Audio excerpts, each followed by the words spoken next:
How should a bride choose a jewelry that complements her personality and outfit? एक particular चीज ऐसी trend कर गई है जो आप पर अच्छी नहीं लग रही, बट यू आर एडमेंट कि आपको वही चाहिए क्योंकि वो ट्रेंड में है। जिससे सबसे बड़ी प्रॉब्लम थी कियारा आडवाणी का set. I am sick of it.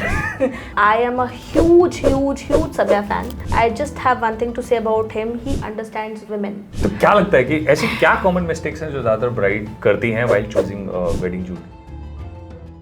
There are a lot of people who really don't understand कि हम उनसे इतनी बातें क्यों कर रहे हैं। उनको लगता है इतने सवाल जवाब, बट हम उनसे इतनी बातें इसलिए करते हैं ताकि हम ये समझ पाए कि वो किस तरीके के पर्सन हैं। सब लोग जो डिफरेंट के नाम से चांदनी चौक जाते हैं वो सब सेम लेकर आ जाते हैं।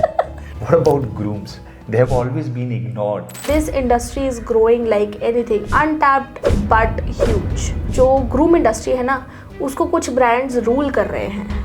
So for example, if somebody is starting their content journey, maybe a business, jewelry business, it could be fashion business, anything. What are your advice to begin with? तो दोस्तों आज का पॉडकास्ट बहुत ही खास होने वाला है बिकॉज आज हम बात कर रहे हैं वेडिंग स्टाइलिंग की, और हम ये भी बात करेंगे कि कैसे इस स्टाइलिंग इंडस्ट्री के अंदर ज्वेलरी स्टाइलिंग में पर्टिकुलरली कितने जॉब्स हैं, कितना बड़ा बिजनेस है, कितनी बड़ी इंडस्ट्री है ये। आज की हमारी गेस्ट स्वेक्षा शर्मा है, वो एक ज्वेलरी स्टाइलिस्ट है। तो आज का ये जो पॉडकास्ट है is gonna be a master class because her experience is for 8 years, और जब उन्होंने ये बिजनेस शुरू किया था that's also an amazing story with just 10,000 rupees. तो आज आप बहुत सारा डिस्कशन इस बारे में देखोगे कि कैसे आप अपनी वेडिंग में अपना लुक डिसाइड कर सकते हो, किस तरह की आपको ज्वेलरी लेनी चाहिए, and she consults a lot of brides and grooms. So this podcast is an amazing conversation. आपके वेडिंग लुक्स, ज्वेलरी डिसीजंस के अराउंड होने वाली है। और अगर आप चाहते हैं कि हम ऐसी कन्वर्सेशंस पॉडकास्ट पे लेके आए, अपने चैनल पे लाते रहें, तो इसके लिए सब्सक्राइब करना बिल्कुल मत भूलिए बिकॉज ये नंबर बढ़ेंगे तो हम बहुत सारे ऐसी कन्वर्सेशंस करेंगे। So my first question would be, what inspired you to become jewelry stylist for Indian marriages? The disaster bride that I was in my own wedding inspired me to be a jewelry stylist. So I looked like a fish which had a bigger bun at the top. And I had a huge matha patti, full choker, ऐसा भरा हुआ, हाथ भरे हुए सब कि जितनी jewellery सब डाल दो इसके ऊपर types. and I looked like a clown. so when I was by the way, everybody looks like a clown in their weddings. No, I was special. so when I was looking at my pictures and I thought, yeah, this needs improvement and a lot of light, and that was when I thought I need to see what I can do in this particular scope, because when I was getting married, huge jewelry fan, but फिर भी किसी को ये नहीं था कि वो मुझे सजेस्ट कर सके कि मुझ पर क्या अच्छा लगेगा। तो ये एक ऐसी चीज़ थी जिसने मुझे क्लिक किया कि अगर उस वक्त कोई ऐसा होता जो मुझे बता पाता कि स्वेच्छा तेरा स्ट्रक्चर ऐसा है ना, तो ऐसा वेयर करेगी तो तुझ पे ज़्यादा अच्छा लगेगा, वो समथिंग जो मेरे दिमाग में हमेशा चलता था कि how I can be a part of this system somehow, and that's how it started. So I think there is a lot of thought process which goes in. Yeah, absolutely. Styling is not that easy कि आपने बाजार से देखा और you just pick it up. Absolutely, and styling is something जो कि personal particular नहीं है। आपका एक अलग स्टाइल है, मेरा एक अलग स्टाइल है, बट जब आप उसका बिजनेस कर रहे होते हो ना, तो आपका सबसे मुश्किल टास्क होता है कि मुझे आपका स्टाइल समझना है, मेरा आप पर नहीं थोपना है। करेक्ट। तो it is a broad spectrum. So, पिछले कुछ सालों में किस तरीके से ये जो ब्राइडल ज्वेलरी का जो पूरा इंडस्ट्री है, मार्केट है, या स्टाइलिंग है, या ट्रेंड्स हैं, ये कैसे इवॉल्व हुए हैं पिछले कुछ सालों में? आई थिंक एक्सपोनेंशियली, क्योंकि जब हम शादी कर रहे थे तब सिर्फ दुल्हन ज्वेलरी होती थी और उसका एक स्टीरियोटाइप होता था कि यही दुल्हन ज्वेलरी है और यही पहननी है। इवेंचुअली वो रिसेप्शन एडअप हुआ, फिर संगीत एडअप हुआ, और अगर आज आप देखोगे तो फ्रॉम रोका सेरेमनी टू शादी के अगले दिन तक या आगे 10-12 दिन तक के लुक्स डिसाइड होते हैं। So fashion industry has evolve drastically. What has contributed to it? I think Instagram, social media, एक कंपटीशन की मेरा पिक्चर इससे ज़्यादा अच्छा होना चाहिए वो आई थिंक बहुत ज़्यादा कंट्रीब्यूट करता है फैशन इंडस्ट्री में। तो क्या लोगों की डिमांड बढ़ी है इसलिए आपको इतने सारे ऑप्शंस और इतनी सारी चीज़ें दिख रही हैं? Absolutely, absolutely. आजकल का यूथ चाहता है कि हम बेस्ट दिखें और हम ट्रेंड कर जाए। वायरल होने की चाह हमारा बिजनेस बढ़ाती है। मतलब वेडिंग को भी वायरल बनाना चाहते हैं? It is a business in itself. So there are pages जो कि आपसे कुछ अमाउंट चार्ज करते हैं आपके पिक्चर्स को पोस्ट करने के लिए, क्योंकि उनके ज़्यादा फॉलोअर्स हैं। पर वो पैसे के साथ साथ ये भी देखेंगे कि आपको कंटेंट कितना अच्छा है। अगर वो what do you mean by content? Like how do you look in those pictures? Is that yeah, what the how do you content is? look, how different you look. Okay. क्या ये पहले हुआ है, और अगर नहीं हुआ है तो फिर वो आपको प्रायोरिटी देंगे। Oh, I didn't know this is happening. Yeah, it is.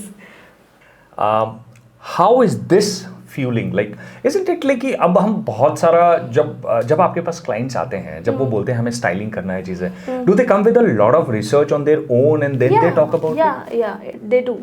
Okay. They do.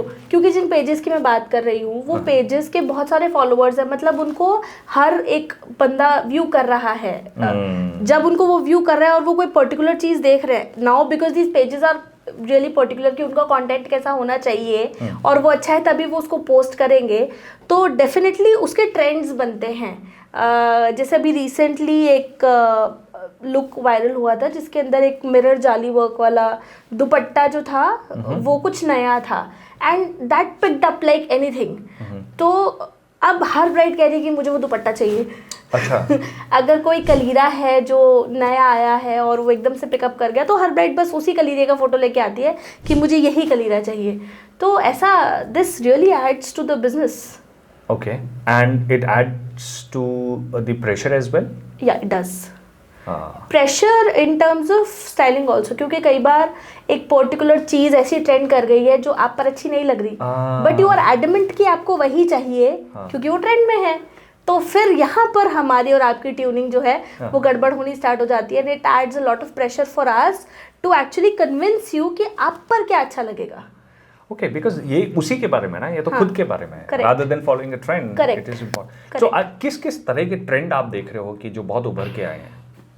Specially अभी आजकल जो हल्दी मेहंदी की ज्वेलरी है, that has picked up like anything. Bridal jewellery तो चल ही रही थी, चलती ही रहती है, बट ये जो side events and nowadays carnival, I would just like to tell you कि there is an event which has added up to the wedding ceremonies which is welcome carnival or some carnival party. तो अब वो एक अलग look है। वो रस्म नहीं है, वो पार्टी है। Okay, now, so this is a very interesting question. So, how should a bride choose a jewelry that complements her personality and the outfit?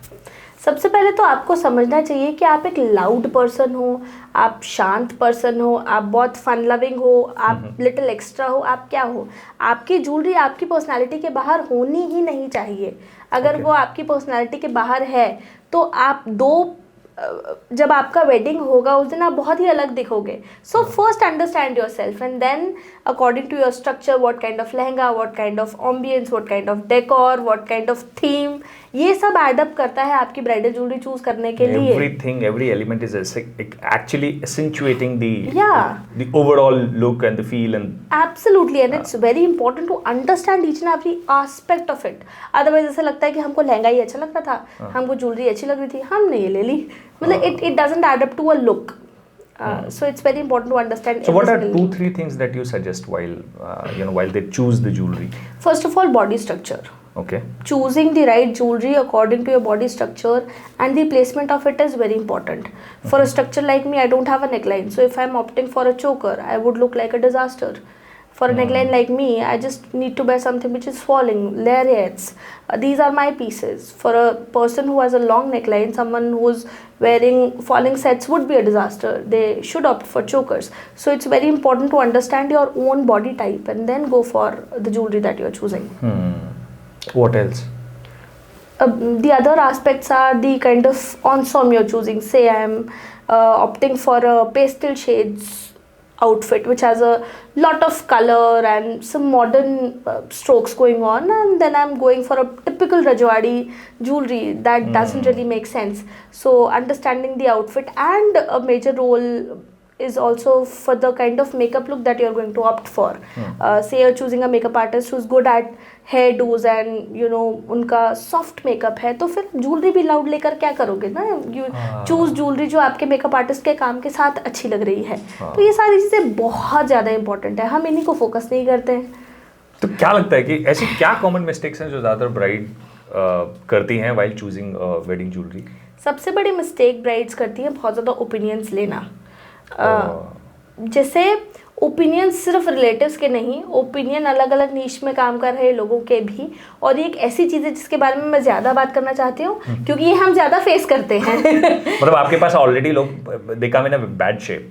Yeah, they do because you know, see, I'm not a makeup artist, so if I get involved in the work that they are doing, I won't be able to suggest them the right thing. I am no one, I have no knowledge of it.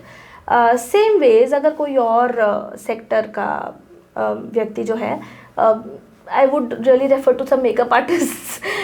जब वो एक particular kind of jewellery के लिए अपने brides को restrict कर देते हैं ना कि ये चल रहा है ये लेके आना, तो हमारा काम बहुत मुश्किल हो जाता है. अदरवाइज सजेस्ट करना, अदरवाइज सजेस्ट ऑलरेडी इन्फ्लुएंस्ड है. हाँ, और उनको चाहिए वही जो मेकअप आर्टिस्ट ने सजेस्ट किया है.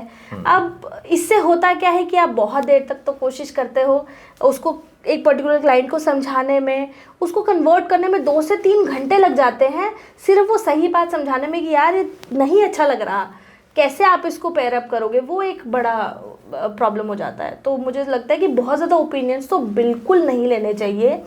आप अपना एडवाइज़र करेक्टली चूज़ करो सबसे पहले तो. दूसरा, जब आप ट्रेंड्स को फॉलो कर रहे हो तो एस्पायरेशन होना ठीक है कि मुझे ऐसा दिखना है, इट्स गुड, बट आप अपने माइंड में क्लैरिटी लेके चलो कि पहले मुझे ये देखना है कि ये लुक मेरे ऊपर किस तरीके से क्रिएट करा जा सकता है, रादर ये कहना कि मुझे एज इट इज़ ये चाहिए. जिससे सबसे बड़ी प्रॉब्लम थी कियारा आडवाणी का set. I am sick of it. मतलब what's about it? Everything is about it. हमारा 1.5 साल खराब किया उस सेट ने, trust me. Every single bride, जैसे ही कियारा आडवाणी की वेडिंग हुई, उनको ना लेफ्ट देखना था ना राइट देखना था, उनको सिर्फ कियारा आडवाणी का सेट चाहिए था. एनी हाउ, चाहे कैसा मर्जी आउटफिट हो, चाहे कैसा मर्जी सेट हो, स्ट्रक्चर हो, कुछ भी नहीं, यही सेट चाहिए. एंड एडमेंट इतना इस लेवल पे कि कुछ और चाहिए ही नहीं, यही चाहिए. तो yes, we made a lot of money out of it, but styling was zero. समझना ही नहीं था. ऐसे ही जब भी किसी सेलिब्रिटी की वेडिंग होती है या कोई इन्फ्लुएंशियल पर्सन अपना कोई लुक क्रिएट करता है, तो जो कस्टमर होता है ना वो सब कुछ भूल जाता है. वो ये भूल जाता है कि वो सेलिब्रिटी खुद कैसा दिख रहा है. Correct. Imagine me wearing Kiara Advani का set, how would I look? I would look like a buffalo. मतलब with no neck, a huge round face, zero styling. So you know, I truly think कि उसको अंधा follow नहीं करना चाहिए. These looks are to be created to get inspired कि हम ऐसा कर सकते हैं. Yes, if you got a structure like that, करो. यार एक चीज़ और बताओ कि ब्राइड्स ये कैसे इंश्योर करें कि जो भी ज्वेलरी वो ले रहे हैं it would not go out of the trend, not for like immediately तो नहीं जाए out of the trend, how the jewellery stays timeless? Styling plays a really major role, but कुछ ऐसे फिनिशेस होते हैं जो कभी भी ट्रेंड से बाहर जाते नहीं हैं. जैसे कुंदन्स हो गए, पोल्कीस हो गए, पर्ल्स हो गए, ये ट्रेंड से बाहर भी नहीं जाते. और इनकी सबसे अच्छी बात यह है कि आप सोचते हो कि आप इसको सिर्फ ट्रेडिशनल वेयर के साथ पेयर अप कर सकते हो, बट जब आप इसको अपने वेस्टर्न वेयर के साथ पेयर करोगे तो ये जादू अलग ही करेंगे. तो आई थिंक ये कुछ ऐसे पीसेस होते हैं जो आपके ट्रूजो में हमेशा होने चाहिए. And navratnas, oh I love navratnas. They are timeless, ageless, they're beautiful, elegant, they're everything. So I am a Navratna fan. Okay. So, just with this, talk about the rise of Polki and Kundan in bridal jewelry these days. Yeah, so again, it's a very good question. Polki Kundan हम अभी बोलना शुरू करे हैं, लेकिन इनका origin बहुत पुराना है. अभी जो चल रहा है वो निज़ाम्स की चॉइसेस है. So basically, what do you mean by Nizams की choices है? So हैदराबाद से ये कल्चर स्टार्ट हुआ था. Okay. वहाँ के जो ज्वेलरी मेकिंग टेक्निक थी उसके अंदर डायमंड्स बहुत ज़्यादा यूज़ होते थे. तो जो जयपुर का placement, designing of Jaipur and stone का यूसेज हैदराबाद का जब एक साथ इंटीग्रेट हुआ तो एक बहुत ही beautiful art of jewellery start हुई जो कि आजकल बहुत चल रही है, जिसको हम बोल रहे हैं मोज़नाइट की ज्वेलरी, इंट्रिकेट वर्क, बारीक बारीक छोटा। सो दैट इज़ समथिंग जो अभी बहुत ज़्यादा ट्रेंड में चल रहा है। एंड पोल्कीज तो बहुत पुराने, हमारे राजा महाराजा पहना करते थे। तो अभी अगर हम बोलें कि ये अभी का फैशन है, I don't think it is right. ये तो वापस रिपीट हो रहा है। हाँ, तो ये जो अभी जो राइज हुआ है, तो व्हाट डू यू सी कि लोग वापस going back to the same old trends, और कई बार ऐसा होता है कि हम फैशन में देखते हैं कि चीजें ना वापस आती हैं। तो fashion lives a full circle, this is about fashion, you know. So fashion start होगा वन से, और फैशन का जो डिस्प्लेसमेंट है, जर्नी है, इट्स अ डिस्प्लेसमेंट। शुरू भी वही होगा, जीरो शुरू भी वही होगा, खत्म भी वही होगा। तो वो इट इज अबाउट फैशन, वापस आता है। Every 10-15 years fashion repeats itself. I think with little twist and tweaks you can make it different also. Correct. But usually repeat ही करता है, चाहे वो क्लोथिंग हो, चाहे वो ज्वेलरी हो। What are your thoughts on matching and contrasting jewellery? Matching and contrasting jewelry, again this topic is subjective. This really depends upon the kind of person you are. आपको सब कुछ मोनोक्रोम अच्छा लगता है या आपको कॉन्ट्रास्टिंग अच्छा लगता है, ये आपकी चॉइस है। मेरी पर्सनल चॉइस कॉन्ट्रास्ट है। आई am a huge Sabya fan. I love him because the kind of brain he has. I just have one thing to say about him: he understands women. He knows what women wants, and that's why he's so successful. उसको body shapes पता है, उसको सब कुछ पता है. So I am a huge Sabya fan, and that's the kind of styling that I absolutely love. So I am contrast वाला person. What is the difference that he does? See, it is proportionate. It is soothing. It is classy. So whatever he does, whatever look he's picking up, वो high class बोलता है। उसको देखने में आप गलती नहीं निकाल पाते कहीं पे भी। एक लुक परफेक्ट तब है जब आप उसमें से कोई मिस्टेक नहीं निकाल पाते। एंड ह्यूमन टेंडेंसी पता है क्या है? ह्यूमन टेंडेंसी है किसी भी चीज़ में से गलती ढूंढने का। आपका ब्रेन ना ऐसे ही वर्क करता है। आप एक साड़ी खरीदने गए, उसने आपको साड़ी दिखाई, आपने क्या बोला? भैया वहाँ ना स्टोन निकला हुआ है। ये ना अपना दिमाग बैक एंड में वर्क ही ऐसे करता है। आप ना उसके लुक में से गलती नहीं निकाल पाते। आप ये नहीं बोल पाते यार ये शर्ट थोड़ी ऊपर होती है या शर्ट थोड़ी नीचे होती है, या शायद ये सैंडल्स नहीं होने चाहिए। और वो बहुत डिफिकल्ट स्टाइलिंग करता है। हमारा बहुत छोटा प्रोडक्ट है, jewellery is a very small product, so we prefer कि प्रोडक्ट दिखे तो हम बिजी बैकग्राउंड्स नहीं रखें। बट वो उस चीज़ को इतने ब्यूटिफुली समझता है कि वो बहुत बिजी बैकग्राउंड्स पे ही अपनी चीज़ें दिखाता है और वो दिखती है। So his understanding towards small element styling, doing too much intricate work और उसको दिखाना उतने ब्यूटिफुली, वो ही something else. So I really I love the kind of work he does, absolutely love. What is that one thing that you one thing that you also try to do most of the time? One common thing that जो तुम्हें लगता है कि यार ये ना हर bride के लिए this is something that you want the output for that bride? I think सारे एलिमेंट्स को प्रॉपरली प्लेस करना, ज्वेलरी लेना, अच्छी ज्वेलरी लेना एक।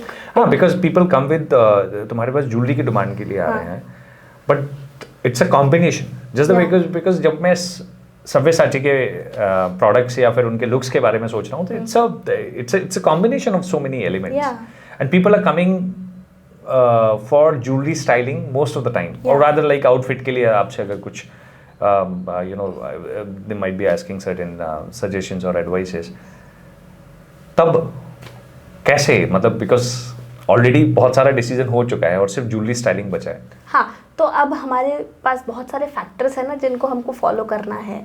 तो you know our process includes a lot of probing.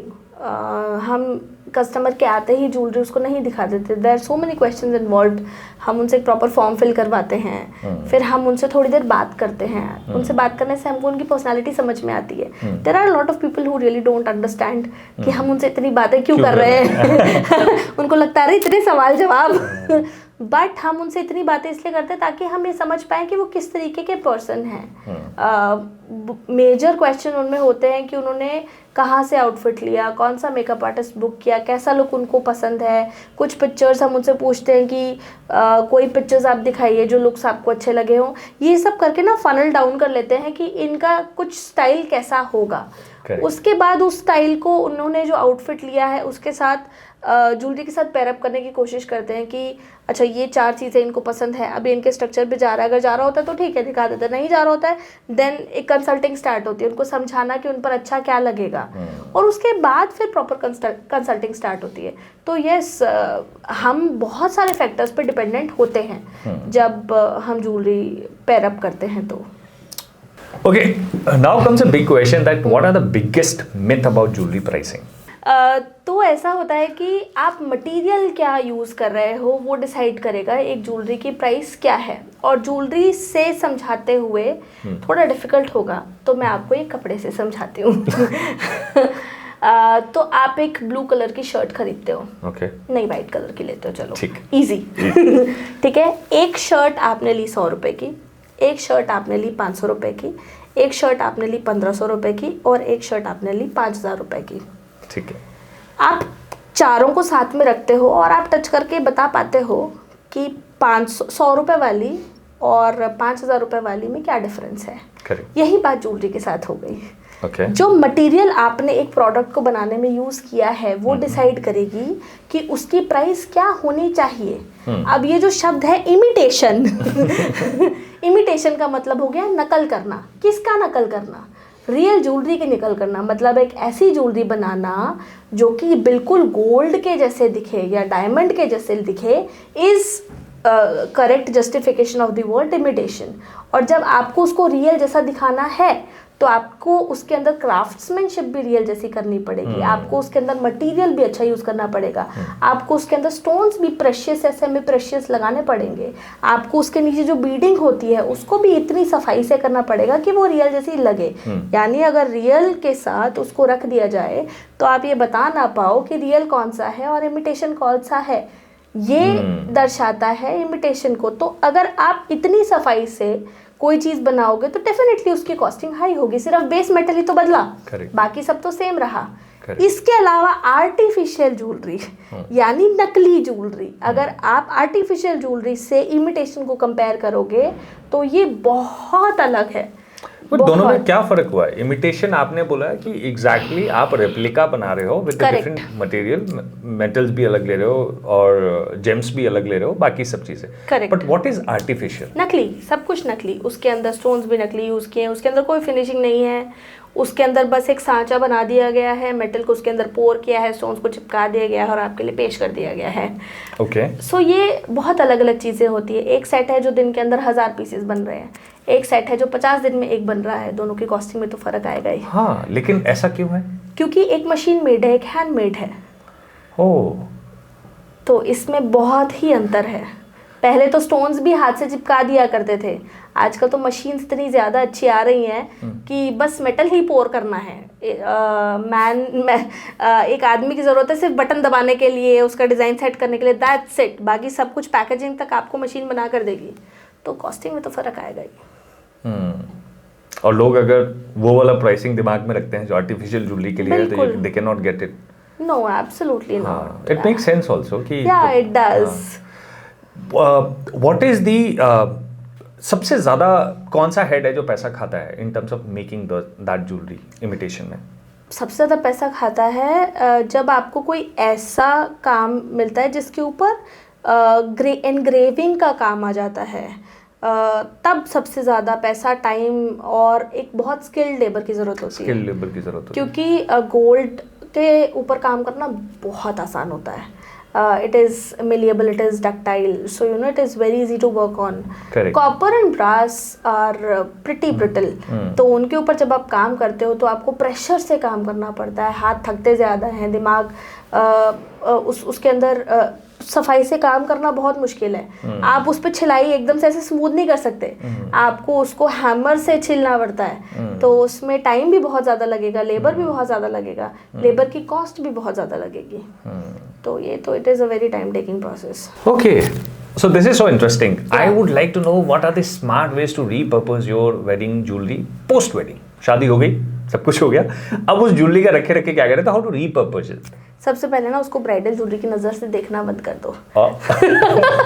उसको अलग अलग पीसीस की तरह देखना शुरू कर दो, डिसइंटीग्रेट कर दो सबको। इयररिंग्स अलग देखो, नेकलेस अलग देखो, लॉन्ग नेकलेस अलग देखो, हाथ की चीज़ें अलग देखो। जब आप उन सबको अलग अलग देखना स्टार्ट करोगे तब आप उनको अपनी चीज़ों के साथ पेयर अप करना शुरू करोगे। किसी लुक में आप सिर्फ इयररिंग्स पेयर कर लो, किसी लुक में आप सिर्फ नेकलेस पेयर कर लो, किसी लुक में आप सिर्फ मांग टीका पेयर कर लो। ऑल्सो अगर आपकी ज्वेलरी कुंदन्स की तरफ है तो इयररिंग्स भूल जाओ, प्रॉपर वेस्टर्न वेयर के साथ सिर्फ नेकलेस पेयर अप करो, बहुत सुंदर लगेगा। Smart answer, thanks. Okay, there is one question which comes in कि ट्रेडिशन और कंटेम्परेरी ज्वेलरी, अब इन दोनों चॉइसेस के बीच में कई बार लोग ना एक बीच का रास्ता निकालना चाहते हैं, तो how you can do that? बहुत अच्छा क्वेश्चन पूछा आपने। मॉडर्न ब्राइड्स का मतलब हो गया कि जो ट्रेडिशनल लुक्स नहीं क्रिएट करना चाहती, और उनके साथ जब ट्रेडिशंस मिक्सअप हो जाते हैं तो उनको करना पड़ता है। तो सबसे अच्छा सॉल्यूशन ये है कि आप मॉडर्न स्टाइल्स के अंदर एक्सेसरीज़ वो चूज़ करो जो एक ट्रेडिशनल लुक क्रिएट करते हैं।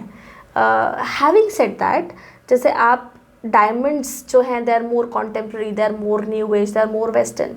अगर आप एक डायमंड की ज्वेलरी के साथ सारी ब्राइडल एक्सेसरीज पेयर अप कर लोगे, which means you are wearing a bigger matha patti, you are wearing a sheesh patti, you are adding up all the accessories जो कि एक ट्रेडिशनल लुक के अंदर होती है, तो उससे बात बन जाएगी।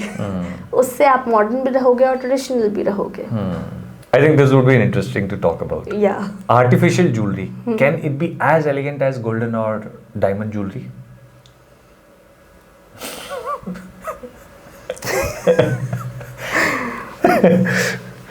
Is it so much to ask for?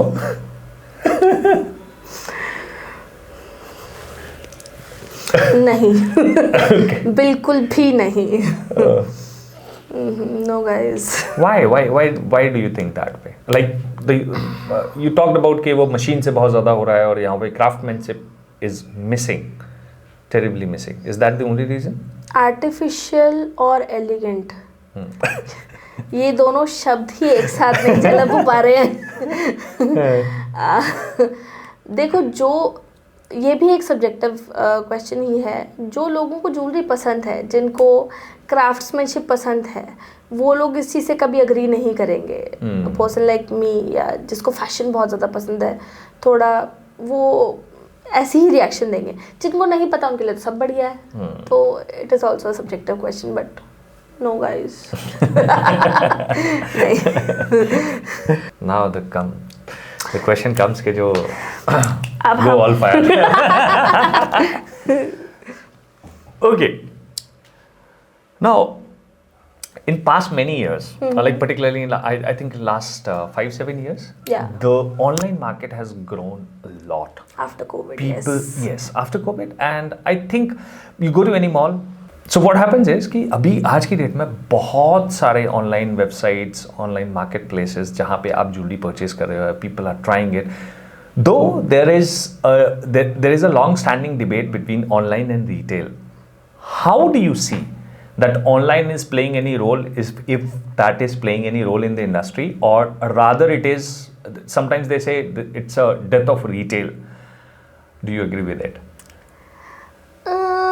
Online is playing a very evident role in terms of awareness, क्योंकि आपको एक्सपोजर इतना ज़्यादा मिल रहा है, तो आपको इंटरेस्ट भी डेवलप हो रहा है। बट ये कहना बहुत गलत रहेगा कि डेथ ऑफ रिटेल है। रिटेल नहीं मरेगा, रिटेल मरना भी नहीं चाहिए। ज़रूरी नहीं है कि बिज़नेस करना है तो अब आप एक स्टीरियोटाइप के पीछे बंध जाओ कि बिज़नेस तो सिर्फ ऑनलाइन ही होते हैं। ऐसा नहीं है, बिज़नेस ऑफलाइन भी होते हैं। Retail is a very amazing niche to work in. It's just a better understanding of the business and the kind of environment that you're working in. जब तक आप इन दोनों चीज़ को मिक्स नहीं करोगे, आप बहुत अच्छे से बिजनेस कर सकते हो।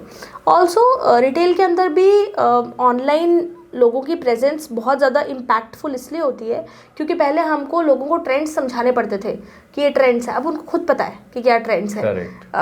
तो इस चीज़ में तो एक ऑनलाइन इंडस्ट्री हमको हेल्प कर रही है, बट ये कहना कि ऑनलाइन की वजह से हम मर रहे हैं काफ़ी गलत है। What do you have to say about those content creators there are certain content creators जो कि Yeah. बहुत ज़्यादा इस बात पे फोकस कर रहे हैं, लोगों को बता रहे हैं, सिखा रहे हैं कि भाई आप हमारा कोर्स ज्वाइन करो एंड विल हेल्प यू। बंद करो ये बिजनेस करने का नाच। लोगों को भड़काना बंद करो गाइस। क्या कर रहे हो आप? अपनी जेबें भरने के लिए भोले भाले लाला लोगों को गुमराह कर रहे हो। Stop it. But why do you say that? because when I look at those ads, I personally feel कि ये कहाँ जा रही है दुनिया।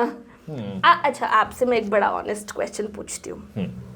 आपने एक रील देखी, ठीक है, उसने 30 सेकेंड्स के ऐड में आपको कन्विंस कर लिया कि भैया रिटेल का बिजनेस बेकार है, चलो मैं आपको 7 दिन के अंदर ऑनलाइन बिजनेस करना सिखाता हूँ।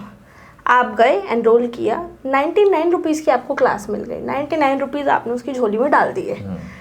7 दिन के अंदर क्या ये प्रैक्टिकली पॉसिबल है कि वो आपको सारी टेक्निकल नॉलेज दे सकता है जो कि एक ऑनलाइन बिजनेस को बड़ा बनाती है? नहीं, बिल्कुल नहीं। क्या एक नॉन टेक्निकल पर्सन को टेक्निकल बनाने के लिए 7 दिन काफ़ी है? नहीं भाई, लोग पढ़ मुझे के 3 से 4 साल हो गए हैं। मैं पढ़ी लिखी हूँ। मैं इंजीनियर थी पहले। मैं अभी भी नहीं क्रैक कर पाई हूँ ऑनलाइन इतने अच्छे से।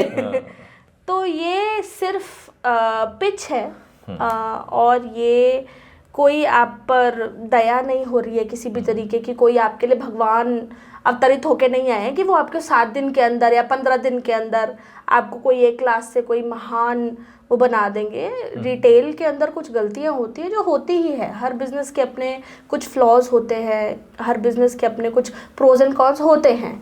तो रिटेल के अंदर भी बहुत सारे कॉन्स हैं, और जब आप उनको पकड़ के कोई कंटेंट बनाओगे तो व्यापारी देखते हुए उसको ये समझेगा यार ये मेरे बिजनेस में होता है। पर इन चीज़ों को मैनेज किया जा सकता है। आई डोंट थिंक कि एक एस्टैब्लिश्ड बिजनेस पर्सन जो अपना बिजनेस बहुत अच्छा कर रहा है, सिर्फ किसी कंटेंट को देख के उसको बिल्कुल ये सोच लेना चाहिए कि नहीं यार मैं आज से ऐसे ही काम करूँगा जैसे ये मुझे बता रहा है। तो बहुत अंडरस्टैंडिंग के साथ कोई भी काम करना चाहिए। और रिटेल एक बहुत अच्छी लाइन है, अगर आप कुछ सिस्टम्स को इन्फ्यूज़ करोगे तो आपका बिजनेस भी बहुत अच्छा हो जाएगा। ये सिर्फ ऑनलाइन जाने की रेस में, it's not a rat race.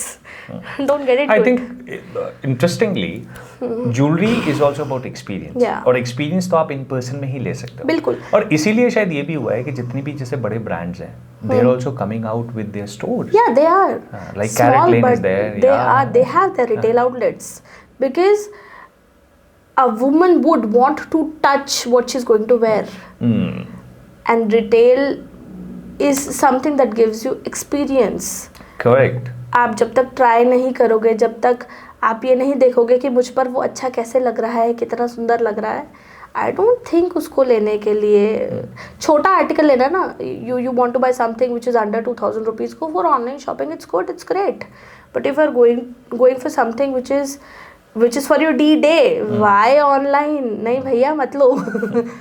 I don't think it's a good idea. Having said that, do you also see certain challenges with retail? Yeah, a lot of. Retail business is not easy. Business कोई भी करना आसान नहीं है। हर business को करने में कुछ खामियां होती ही हैं। But you know retail business थोड़ा स्कैटर्ड है और डिपेंडेंट है आपके एम्प्लॉयज़ के ऊपर। जब आप एक रिटेल बिजनेस कर रहे हो तो आप डेफिनेटली 10 कस्टमर्स एक साथ हैंडल नहीं कर सकते। इसका मतलब आपकी टीम का जो फाउंडेशन है वो बहुत स्ट्रांग होना चाहिए, उनकी अंडरस्टैंडिंग लर्निंग बहुत स्ट्रांग होनी चाहिए, सिस्टम्स होने चाहिए एक बिजनेस के अंदर, कितना सामान आया, कितना गया, कहाँ रखा है, उसकी गिनती होना, हर चीज़ होना। और ये प्रॉब्लम्स मैं भी अपने बिजनेस में फेस करती हूँ, but over the time I have learned कि उस चीज़ को मैनेज कैसे करना है। और हमारे बिजनेस की सबसे बड़ी प्रॉब्लम है डेड स्टॉक। सबसे बड़ी प्रॉब्लम डेड स्टॉक। आई थिंक फैशन के लिए सबसे बड़ा प्रॉब्लम डेड स्टॉक है। तो जिस दिन ये सीख लिया ना कि उसको कैसे मैनेज करना है, उस दिन आप बिजनेस में जीत गए। तो वो एक बड़ा चैलेंज है। What are your learning into it, like कैसे आप कैसे मैनेज करते हैं? आप सिर्फ ये देखो कि कोई प्रोडक्ट आपकी शेल्फ पे 6 महीने कितना काम कर रहा है। अगर 6 महीने उस प्रोडक्ट ने आपकी शेल्फ पे ढंग से काम नहीं किया, consider it dead. And once dead, आप उसको डिसइंटीग्रेट करो और आप उसको उन पीसेस में कन्वर्ट करो जो चल रहा है। आपके पास एक डेटा होना चाहिए, क्या बिक रहा है, क्या नहीं बिक रहा है। तो जो नहीं बिक रहा है उसको बिक रहे जैसा बना दो, खत्म। तो यानी कि आप उसी चीज को रिफर्बिश करके। Correct. you should not pile up your stock, never. You should be smart enough अगर आप स्पेशली ज्वेलरी लाइन के अंदर हो तो आपको उसको वापस कैसे बनाना है, कैसे रीयूज करना है, इसकी अंडरस्टैंडिंग बहुत ज़रूरी है। ये सीखो। आई थिंक ये उन लोगों के लिए ज़्यादा प्रॉब्लम होगा जो जाके बल्क में मार्केट से खरीद के बेच रहे हैं, because they don't know how to disintegrate it and how to convert into other pieces. Correct. तो उनके लिए तो बहुत प्रॉब्लम है। सबसे बड़ी प्रॉब्लम ही ये है। इसीलिए आप देखोगे रोज नए ब्रांड्स आ रहे हैं, रोज नए ब्रांड्स मर रहे हैं। यार I remember like my wife also went to Sadar Bazaar Delhi, और वहाँ से ना वो इकट्ठे भर भर के बहुत सारी चीज़ें and I have seen lot of people are doing it. अब वहाँ भी वही बिक रहा है। जैसे आप एक वेंडर के पास आप जाओ और आपने कोई चीज़ देखी आपको, and you see that damn piece at every other shop. Correct. Which means कि कोई चीज़ है जो ड्राइव कर रही है और एक ही चीज़ को मार्केट में पुश की जा रही है। नाउ आप चाहते हो कि आप कुछ अलग करो, but you have no other option. अगर आप खुद डिजाइन नहीं कर रहे हो, if you are not styling it on your own, आप you are at the mercy of market. यही वेंडर्स की मार्केट की मर्सी पे नहीं, आप ट्रेंड की मर्सी पे हो। ये भी है। अब मार्केट भी उसी पे चल रहा है। करेक्ट। मार्केट ट्रेंड से ड्राइव हुआ। जैसे मैंने आपको कियारा आडवाणी वाला बताया था, सदर की आपने बात करी तो मैं इसके बारे में बात करूँ। कियारा आडवाणी का सेट 10,000 से लेके और 100 रुपए का भी मिल रहा था और 10,000 का भी मिल रहा था रेप्लिका उसका। 100 रुपए का और 10,000 का। 100 रुपए का भी वही सेट मिल रहा था और 10,000 रुपए का भी वही सेट मिल रहा था। और फिर रियल ज्वेलरी में तो जो मिल रहा था वो मिल ही रहा था।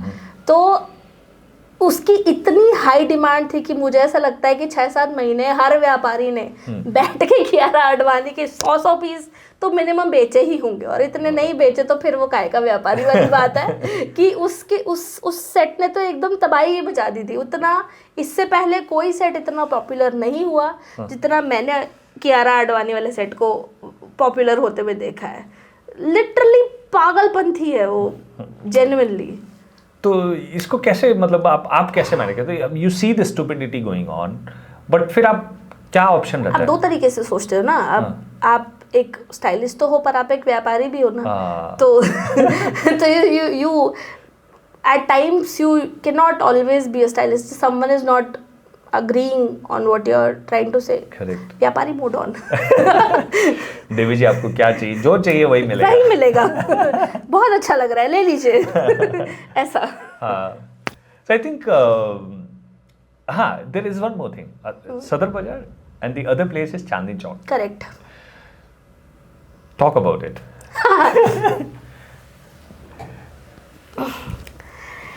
तो गलत जगह नहीं है, मतलब इसको पॉजिटिवली स्टार्ट करते हैं।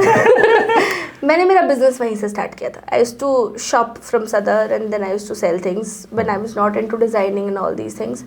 तो शुरू करने के लिए बहुत अच्छा है, बट अगर आप ये सोचो कि आपको वहाँ पे क्वालिटी मिल जाएगी या कुछ ऐसा मिल जाएगा जिससे आप बहुत डिफरेंट कुछ कर सकते हो, आप गलत हो। ट्रेडिंग हमेशा ट्रेडिंग ही होती है। तो जिसको बहुत ज़्यादा इंटरेस्ट है, आई थिंक उसको डिज़ाइनिंग स्टाइलिंग में जाना चाहिए। That has a better scope और it is not really difficult to crack it.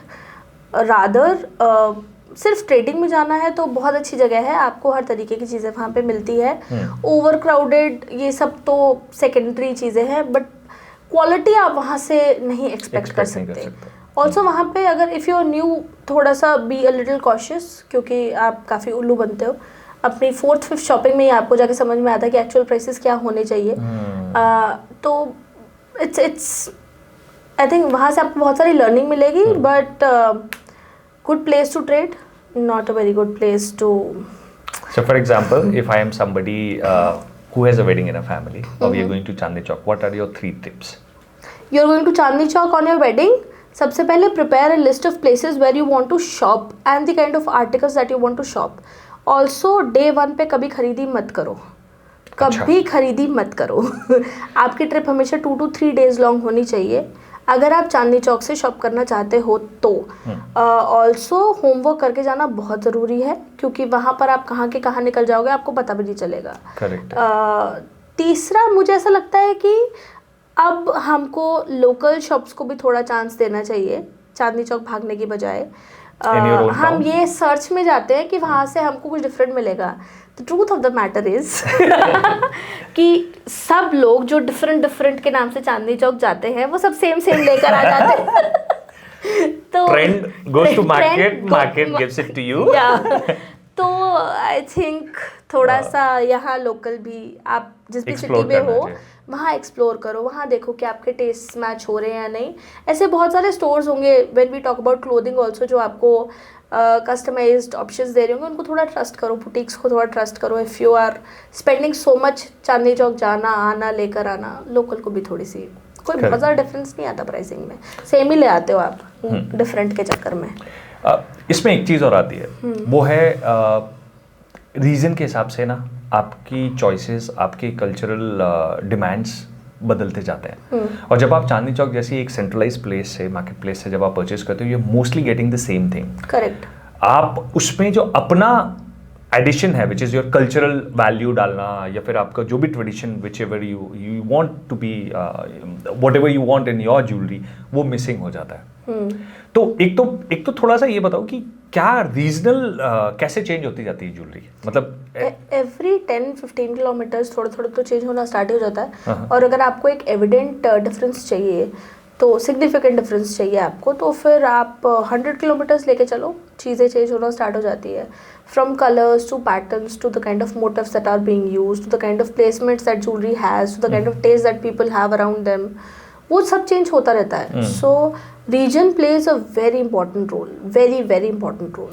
But a lot of people, they don't understand their regional क्या culture, tradition कितना क्या है। हाँ, they don't, आजकल they don't। हाँ, because अब जब कियारा आडवाणी का ही चाहिए तो फिर तो सब कुछ तो साइड हो गया ना। They don't, and they don't really care कि ऑथेंटिसिटी कितना इंपॉर्टेंट है। जैसे आई am a kind of person जो इस चीज़ में बहुत ज़्यादा बिलीव करती है कि आप it is good to be modern and create new looks, beautiful looks, but एक इवेंट ऐसा रखो अपनी वेडिंग के अंदर जहाँ पे आप अपने ट्रेडिशंस को फॉलो कर रहे हो पूरी तरीके से। जो आपके घर में चलता आ रहा है वो पहनो, आपकी जो दादी नानी मम्मी के पास के चीज़ें हैं उस टाइम जो चलता था वो पहनो, आपको उसमें अलग ही फील आएगी, वो बहुत खूबसूरत लगेगा। With this I just want to tell you a little story. So when I was little I used to go to my nani's place and you know we used to go to Pilani में, राजस्थान पिलानी में नानी जी रहती थी। तो ना एक bank के अंदर उनका लॉकर होता था, तो we used to get really excited, आज तो सामान देखने जाएंगे नानी का ये वो। तभी ना मैंने एक छोटा सा बोरला देखा था नानी का, एंड मैं ना बचपन से उसके पीछे पड़ी थी कि ये तो मुझे चाहिए टाइप्स शादी में। एंड माय नानी वाज आल्सो कि हाँ इसको ज्वेलरी का शौक है, इसको दे देंगे, इसको दे देंगे, इसको दे देंगे करके ऐसे गोली देती रही मेरी नानी मुझे। एंड अभी recently I got that and I वोर इट ऑन अ पूजा, और वो इतना खूबसूरत लग रहा था, इतना टाइमलेस लग रहा था। आई थिंक कुछ भी नया बना लो आप, जो ब्यूटी उसमें थी ना, वो फीलिंग जो जब मैंने वो पहना था, आई डोंट थिंक वो किसी और चीज में आती। वो and I think the emotional value that you have attached with that बोला इज आल्सो अनमैच्ड। तो वो तो एक अलग ही चीज़ थी। वो तो आई थिंक ये फीलिंग बहुत प्रेशियस होती है। स्टाइलिंग से ज़्यादा इम्पोर्टेंट फीलिंग्स है, उसका इमोशन है, उसका कनेक्ट है। जब तक आप किसी भी चीज़ से इमोशनली अटैच नहीं होगे, कनेक्ट नहीं करोगे ना, आप उसको उतनी खूबसूरती से कभी दिखा ही नहीं पाओगे, कभी नहीं। And I think brides are also using their mom's sarees. Oh, amazing! That is something that I absolutely love. It is so beautiful. कितना अच्छा लगता है वो, मतलब आप अपने मदर का अटायर पहन रहे हो, टाइमलेस, ब्यूटीफुल, करना चाहिए। करना चाहिए। हाँ। Okay, we have talked enough about दुल्हन्स और jewelry, ब्राइडल मेकअप, ये चीज़ें, there is a entire industry around कि दुल्हन को ये चाहिए, ये रिक्वायरमेंट है चीज़। And I think there are, I don't know, I can not name, but there are so many people work together to make दुल्हन अ दुल्हन। What about grooms? They have always been ignored. Like मुझे लगता है कि सबसे कम अगर attention किसी पे जाता है तो वो है grooms. You know what, you will also be surprised because ये एक सेक्टर है जिसने मुझे पिछले 1.5 साल में लिटरली सरप्राइज किया है।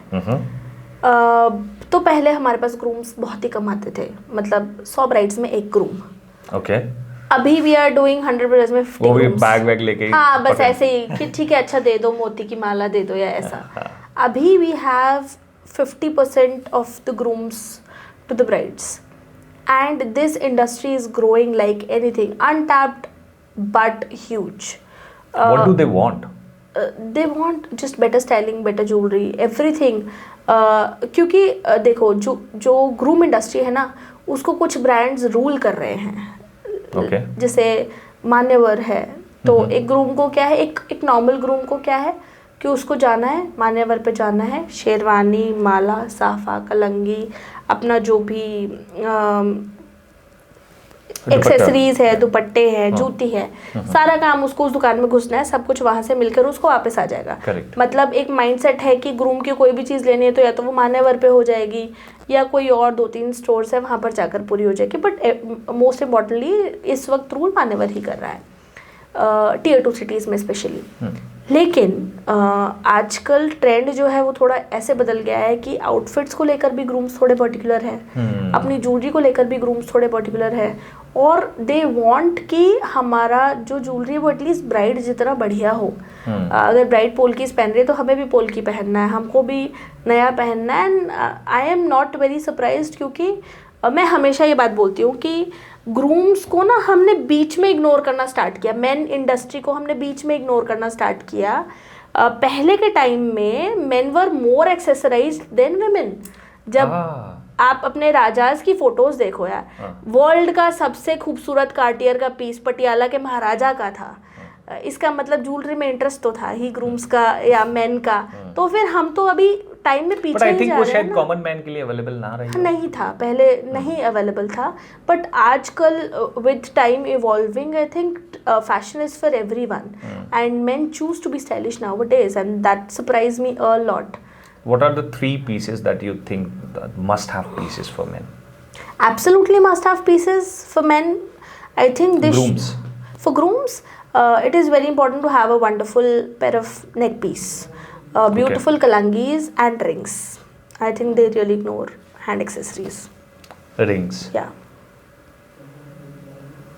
वैसे इसके बियॉन्ड कोई सोचता भी नहीं है, सोचता नहीं है, पर आजकल बहुत कुछ है, यू नो भी क्या है, you know, the waist belts, the head accessories, the ear accessories. The ear accessories? The ear accessories. You heard it right. They have. But I think it is a cultural thing, no? Because you go to Rajasthan, Haryana, probably there are the people who are, you know, they are wearing earpieces, but. Ha. This brings me to a story. नहीं, ऐसा नहीं है, वो culture रस्मों से evolve हुए थे, but वो फैशन में बदल चुके हैं। और राजस्थान की भी कुछ कम्युनिटीज़ में कान इसलिए छिदाया जाता था क्योंकि ये मानते थे कि अगर किसी शादीशुदा कपल का बच्चा सरवाइव नहीं करता है, एक बच्चा नहीं रहा, फिर दूसरा नहीं रहा, फिर तीसरा नहीं रहा, तो ऐसा मानते थे कि कान छिदाने से वो सर्वाइव कर जाता है। अच्छा। तो इसलिए कान छिदाए जाते थे। और ये एक रस्म बन गई कि शादी से पहले लड़कों के दोनों कान छिद जाते थे ताकि उनके बच्चे सर्वाइव करें। इवेंचुअली ये फैशन ट्रेंड्स में बदल गया। और कुछ कम्युनिटीज़ में ऐसा होता था कि आप कोई मन्नत मांग के आ रहे हो तो जैसे ही मन्नत पूरी होगी आप एक कान छिदाते जाओगे, तो वो ऐसा चढ़ता गया। तो विद दिस नाउ वो फैशन में तब्दील होता जा रहा है and men are really particular about what they want. चलो बहुत होगी दूल्हों की बात, अब बात करते हैं मेंस ज्वेलरी। क्या ऑप्शंस है भाई, अगर कोई आदमी मिनिमलिस्ट ज्वेलरी रखना चाहता है, और आप किस तरह की चीजों में देखते हो कि ये बहुत ट्रेंडिंग चल रहा है और कुछ इस तरह के एक्सपेरिमेंट्स हो रहे हैं? ट्रेंडिंग आजकल मेन ज्वेलरी बहुत ज़्यादा ट्रेंड कर रही है, आप बिलीव नहीं करोगे। सिर्फ पूरे ब्रांड सिर्फ मेन ज्वेलरी के अराउंड रिवॉल्व कर रहे हैं एंड इट्स ब्यूटीफुल टू सी। और इसको इन्फ्लुएंस कर रहे हैं हमारे सेलिब्रिटीज़, और वो इतनी ब्यूटीफुली उसको प्रेजेंट कर रहे हैं कि ये एक नया सेक्टर ओपन अप हुआ है ज्वेलरी को लेकर। And when I deal with customers you will not believe, जैसे लड़कियों के लुक्स होते हैं वैसे ही मेन के लुक्स है। You know if they want to create a tough look they have some different segment of jewellery. You know if they want to show up some badass look, उसके लिए some different kind of jewellery. Ice jewellery is trending like anything. What? Ice jewellery. Ice jewellery, या so small diamonds studded next to each other, ऐसे कि उनका lock नहीं दिखे, उस kind of segment को आइस ज्वेलरी बोलते हैं। और अच्छा। वो मेन इंडस्ट्री में एकदम से पिकअप किया है और वो इतना क्लासी लगता है। Diljit has worn some beautiful ice jewellery उनके रीसेंट कॉन्सर्ट्स में। Badshah has worn some amazing jewellery उनके रीसेंट कॉन्सर्ट्स में। तो it is picking up like anything and wonderfully, you know, layerings और व्हाट नॉट। आप मेन के अंदर आप हल्का समझ रहे हो, मैंने कहा no it's huge. Common man के लिए क्या?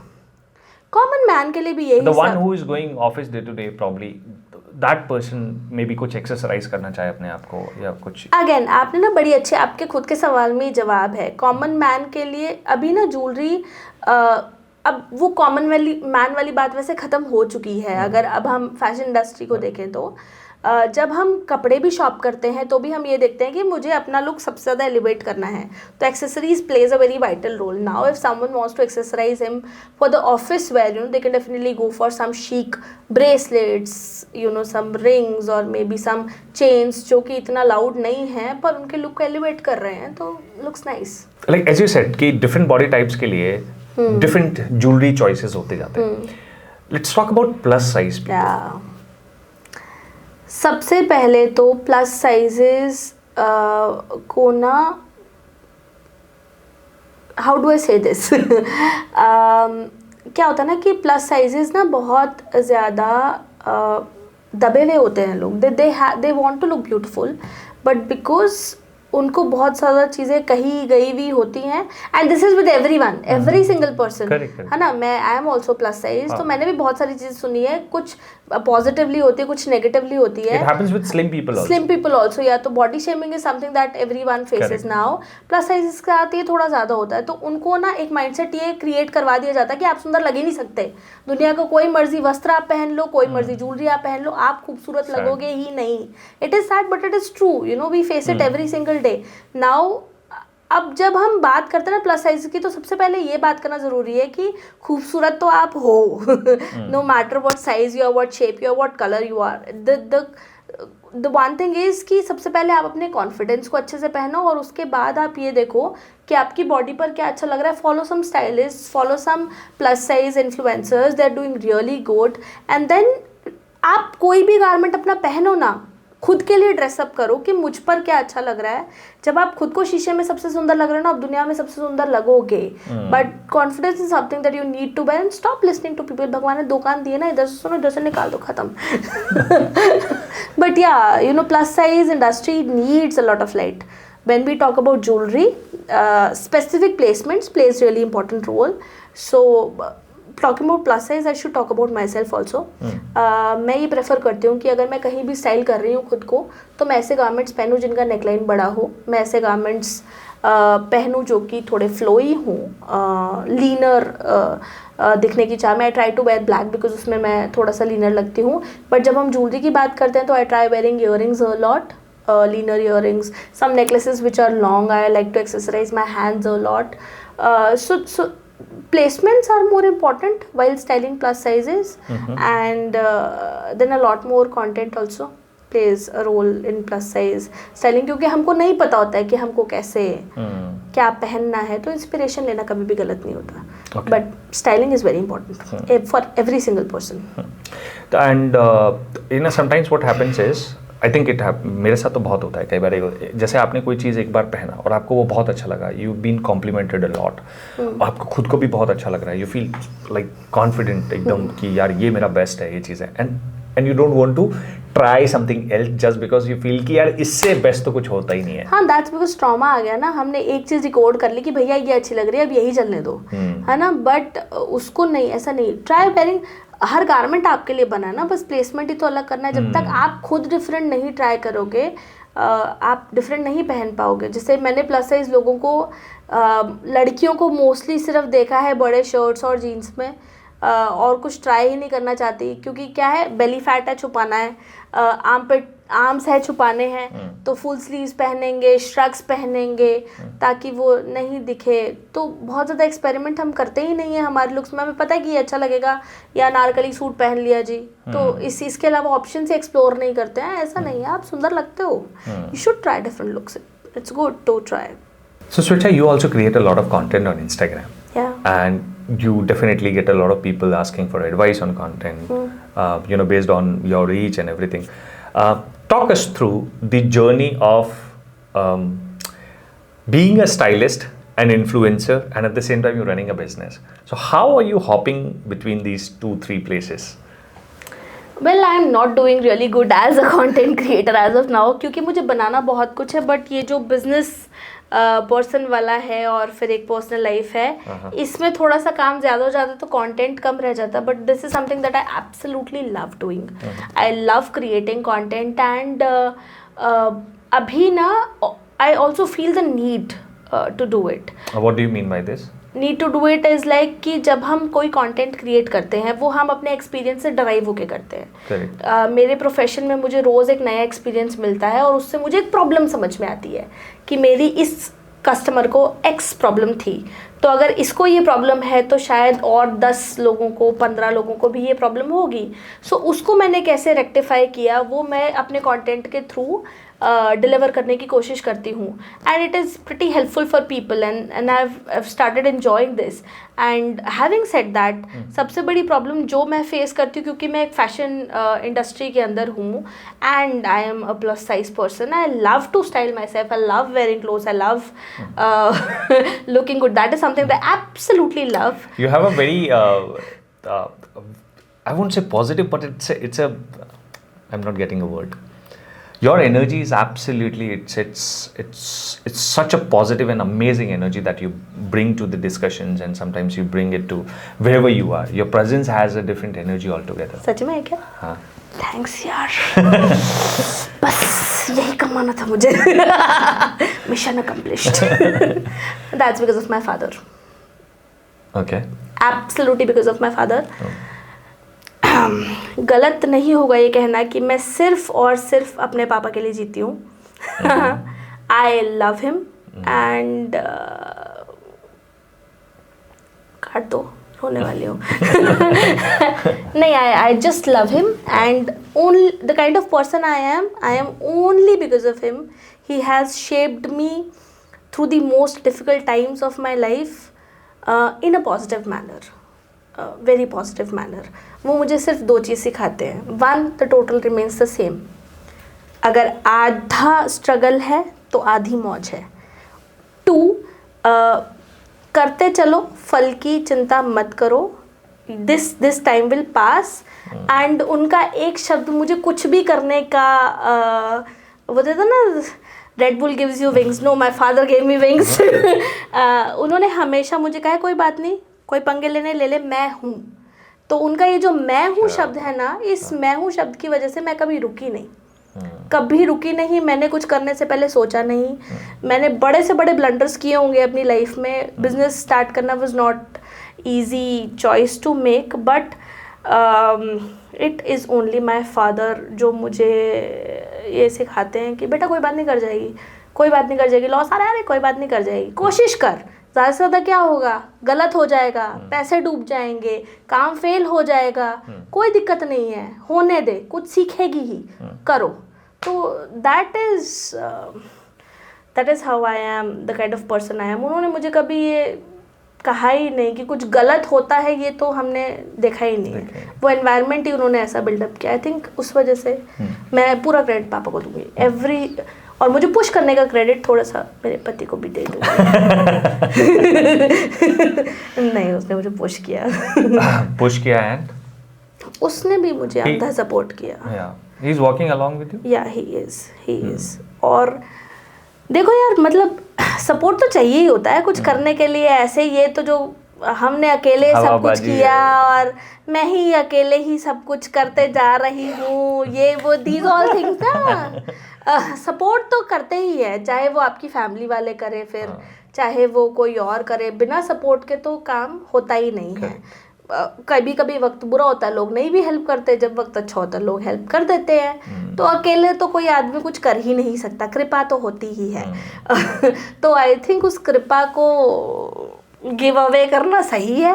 अगर मैं अपनी लाइफ में कुछ कर रही हूँ तो मैं अकेले कुछ नहीं कर सकती. अगर मैं ये बोलूँ कि भैया ये पूरा व्यापार मैंने अपने दम पे खड़ा किया है, I would be totally wrong. It नहीं कर सकती थी. ये काफी मतलब स्टुपिडिटी के साथ साथ एक इगोइस्टिक स्टेटमेंट भी होता है उन लोगों की तरफ से, जब ये बोलते हैं कि भाई आई am a self made person, nobody is self made.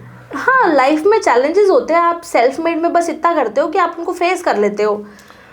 At the same time आपको ना जरूरत होती है. जरूरत होती है. मैं अक्सर लोगों से एक सवाल पूछता हूँ कि यार भाई, जो तुमने आज सुबह खाना खाया, कितने लोगों की मेहनत थी उस खाने के पीछे? बिल्कुल सही बात है. क्या नंबर है आपको, क्या लगता है कितने लोग रहे होंगे? उगाने वाले से, बोने वाले से लेकर बनाने वाले तक, प्लेट में रखने वाले तक का कंट्रीब्यूशन है। मेरे कैलकुलेशन में करीब 500 लोग लगते हैं। आराम से होते होंगे। अब 500 लोगों की मेहनत, आप अपना खाना खुद नहीं बना पा रहे हो, आप बोल रहे self made person. True that, true that. तो ये तो खैर एक बहुत और आई थिंक ये थोड़ा सा है भी, जस्ट दैट कि लोग कई बार अपने आप को बहुत इंडिविजुअलिस्टिकली, आई थिंक कंटेंट में भी कुछ ऐसा हो गया है कि लोग जब अपना प्रोजेक्शन दे रहे हैं ना, they doing it very individualistic. हाँ, करेक्ट, कि भाई हम ही हैं जो कुछ कर रहे हैं चीजें। I am like everywhere you are there. So this is what I see. So when I am doing clients ना, जब मैंने आपको बोला कि you know there are clients जो बहुत डिफिकल्ट होते हैं, वो इन्फ्लुएंस्ड क्लाइंट्स होते हैं जो बहुत ज़्यादा डिफिकल्ट होते हैं, जिनको समझाना बहुत मुश्किल होता है, जिनको ये एक तरीके से बस पता होता है कि जो हम कह रहे हैं वही सही है। Correct. और वहाँ से आपको ना एक बैरियर लगा होता है कि भैया मुझे सुनना ही नहीं है आप क्या कह रहे हो, मुझे समझना ही नहीं है आप क्या कह रहे हो। उस सिचुएशन में सिर्फ दो ही बातें होती है, या तो आप बैरियर हटा के वो बात समझते हो, या फिर आप बैरियर नहीं हटाते हो और फिर मे बी आप गलत ऑप्शन को चूज करते हो। तो एज ए इन्फ्लुएंसर भी तो हमारी बहुत सारी रिस्पॉन्सिबिलिटी बनती है कि हम लोगों को इतना ऐसा कुछ ना बोलें कि वो बिल्कुल ही अंधे हो जाएं, जो हम बोल रहे हैं सिर्फ वही माने। हाँ बिल्कुल। अगेन आप भगवान थोड़ी हो कि आप जो भी बोलोगे वो सही होगा, गलत भी तो बोल ही सकते हो। अभी ना मैं आपको एक मस्त चीज़ बताती हूँ। मेरे क्या हुआ, आई हैड रील मैंने डाला था ग्रूम्स के ऊपर, उसको ना काफ़ी लोगों ने प्यार दिया, पर ना कुछ लोगों ने उसको क्रिटिसाइज भी किया, and I was laughing at the comments. So there was one person who said मोटी जिम चली जाओ फिर स्टाइलिंग कर। और मैं कहती यार बात तो ये सही कह रहा है, बट ग्रूम को कपड़े पहनाने में मेरे जिम का क्या लिंक है? How do you deal with this? Because ये तो every other influencer has this thing जो कि हम हमेशा इस बेसिस पे फेस करते हैं। Because I get a lot of hate comments in my यार उसको डील क्या करना है, सामने वाले का ओपिनियन है, उसने दे दिया, बात खत्म। उसने थोड़ी कुछ पढ़ा तो अच्छा लगा, हंस लिए, हंस लिए, नहीं पढ़ा तो कोई बात नहीं, बात खत्म, बोल दिया, बोलते कुछ दे के ही जा रहा ना, कुछ लेके थोड़ी जा रहा है, जाने दो। आज की डेट में जब कोई अपना बिजनेस शुरू करता है, या फिर let's say I'm talking in a general sense here. So for example, if somebody is starting their content journey or maybe a business, jewelry business, it could be fashion business, anything. What are your advice to begin with? Understanding of the market, the place where you are going to work for. Product खरीद के लाना लोगों को लगता है कि पहला step है, नो, ये आखिरी स्टेप है। प्रोडक्ट खरीद के लाना इज द आखिरी step. Last step is to go and bring your product. The first is your market reading, the second is to understand आप कितना पैसा लगाने वाले हो, द थर्ड इज ये समझना कि आपके मार्केट को चाहिए क्या, the fourth is to look for a good location which is in your budget where you won't exhaust. The fifth or sixth is the kind of marketing that you're going to do. The seventh is वो strategies build up करना कि जहाँ पर पैसा कम लग रहा है पर प्रमोशन ज़्यादा हो रहे हैं.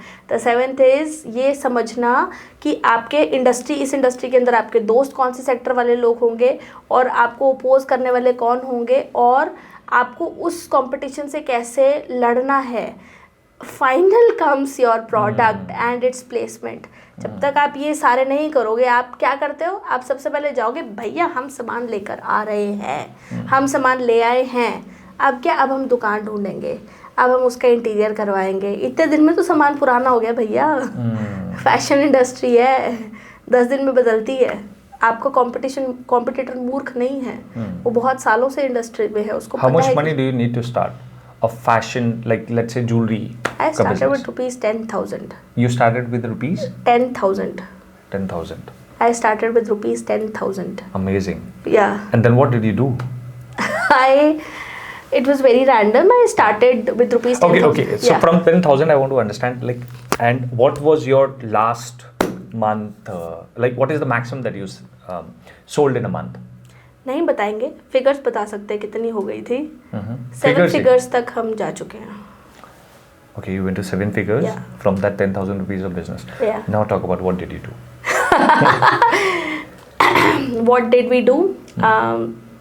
हमने समझा काम को करने से पहले. गलतियाँ भी बहुत करी, बट समझे जल्दी, सीखे जल्दी. हमने क्या किया, सो वो एक बहुत रैंडम कॉल थी बिजनेस स्टार्ट करना, बट जब हम सामान खरीद के लेके आए तो इट वाज वेरी क्लियर कि इसको बेचना जल्दी है।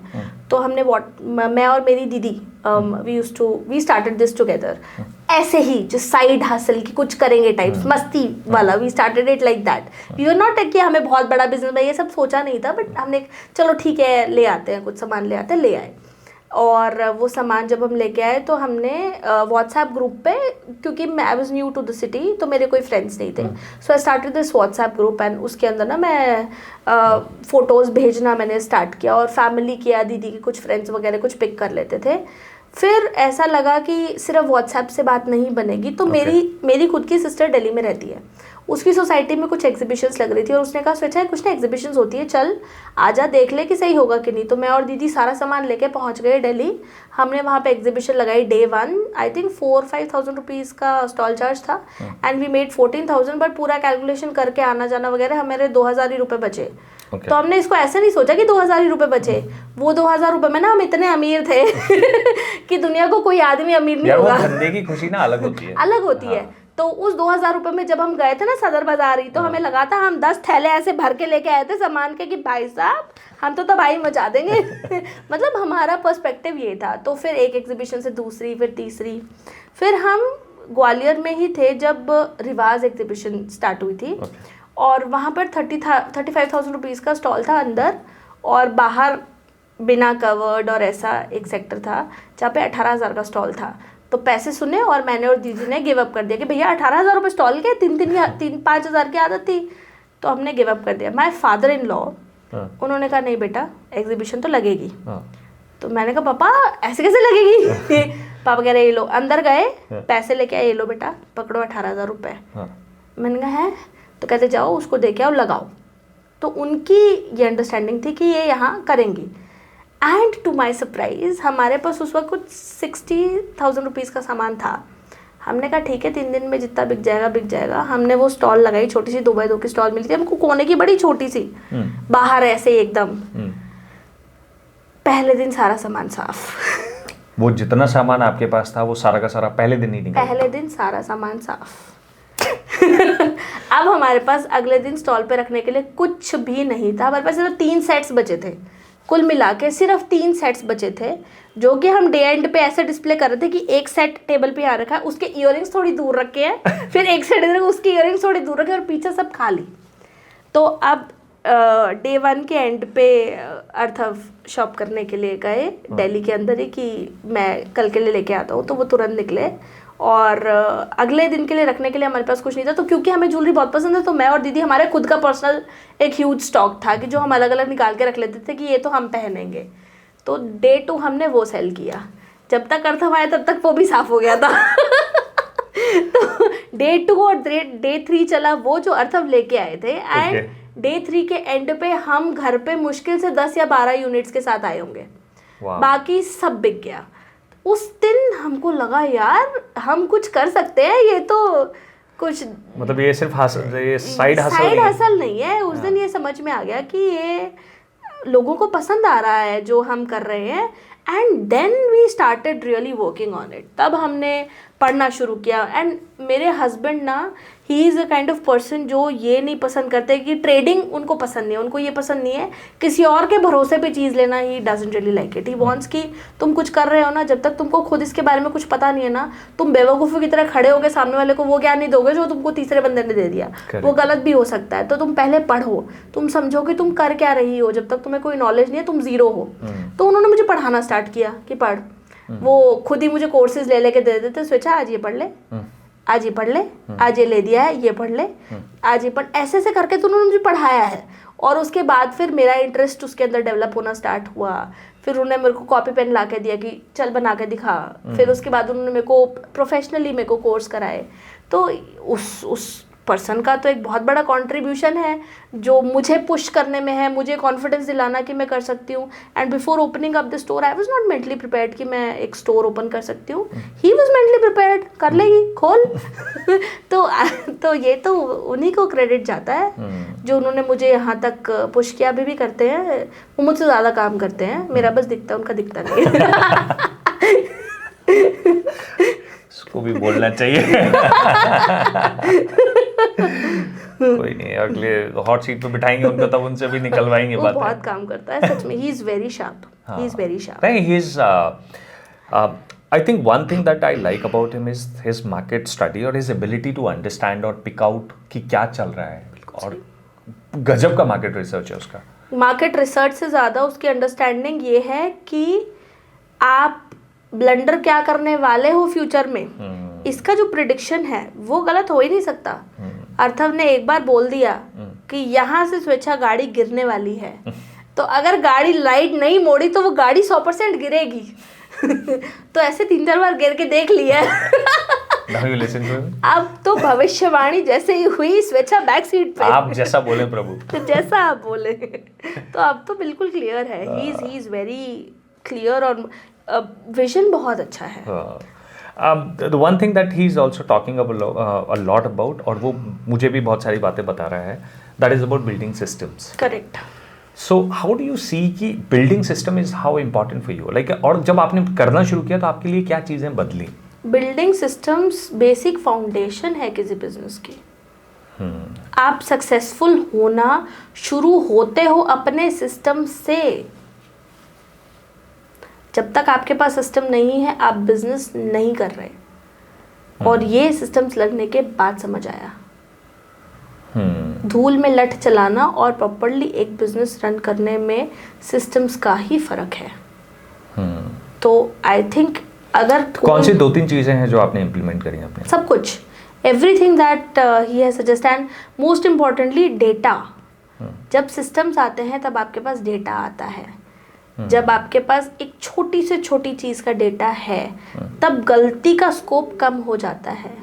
करेक्ट, और आप रियल टाइम डिसीजंस भी ले पाते हैं। आप रियल टाइम डिसीजंस ले पाते हैं। एक तो हुआ कि आप बस दिमाग में सोच रहे हो कि यार ये चीज़ चल रही है मार्केट में तो इसको फिलअप कर लो। एक है कि आप उस डेटा को प्रॉपर्ली स्टडी कर रहे हो और कैलकुलेशन बेस्ड आंसर ले रहे हो। इन दोनों में तो ज़मीन आसमान का फ़र्क हुआ, तो एक्यूरेसी में भी तो डिफरेंस होगा ही ना। करेक्ट। तो systems is everything, basic foundation of your business और एनीथिंग इज सिस्टम्स तो होने ही चाहिए। It is very important. Discipline आता है, वर्क फ्लो कल्चर बनता है, आपकी चीज़ें सॉर्टेड रहती है और मोर ऑर्गेनाइज्ड। उस सिस्टम को इम्प्लीमेंट करने तक की जर्नी बहुत डिफिकल्ट है, बहुत डिफिकल्ट है, क्योंकि आदत नहीं है। और उसके और बाद अकाउंटेबिलिटी जो है वो सडनली ऐसा लगता है, पता है कि ये अकाउंटेबिलिटी है, बट जब वो सामने आती है ना हमारे, तब हमें थोड़ा सा लगता है कि यार ये चीज, आप बट आई उसको think that mentally is that. Oppose भी करते हो क्योंकि वो काम आपका इतना ज्यादा बढ़ गया। इमेजिन माई इंडस्ट्री, छोटा सा प्रोडक्ट, थाउजेंड्स ऑफ SKUs ना, उसको डेटा में लेके आना सबसे बड़ा चैलेंज है। 3 महीने हो गए मुझे करते हुए चीजों को, अब जाके हमारा काम पूरा सॉर्ट हुआ है। और उस 3 महीने में पहला 1 महीना तो मैं सोच रही थी यार ये क्या दे दिया मुझे, अब मैं कैसे इसको पूरा करूंगी। और जब वो होते गया और उसकी वजह से मुझको सॉल्यूशन मिलता गया, तब I was like amazing, wonderful. चीज़ें डिले होना ठीक है, पर जल्दी के चक्कर में गलत करना बहुत बहुत गलत है। तो धीरे धीरे पर organised, I think that's good. So there is one thing that I want to talk about, and that is पहली रस्म। What is it? You and Iti are doing it. Like, this is so interesting because मेरे लिए ये particular segment जो आपने पहली रस्म में लेकर आए हो, मेरे लिए ऐसा था कि एग्जिस्ट करता ही नहीं है। एक्चुअली एग्जिस्ट करता था, बट अगेन अंडर करंट्स में। तो ना, by the way what is it? पहली रस्म, I just want to talk about it a lot, but चलो।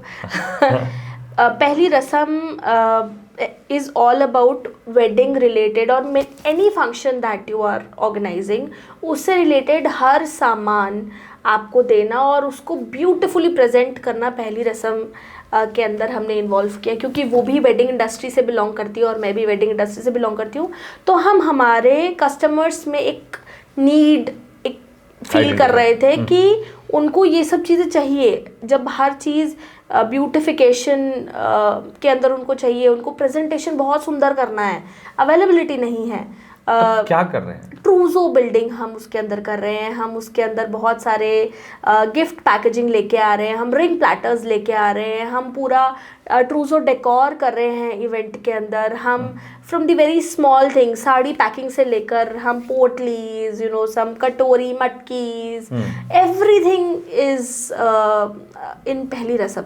तो आपकी पहली रस्म की सारी चीज़ आपको पहली रस्म पे मिलेगी।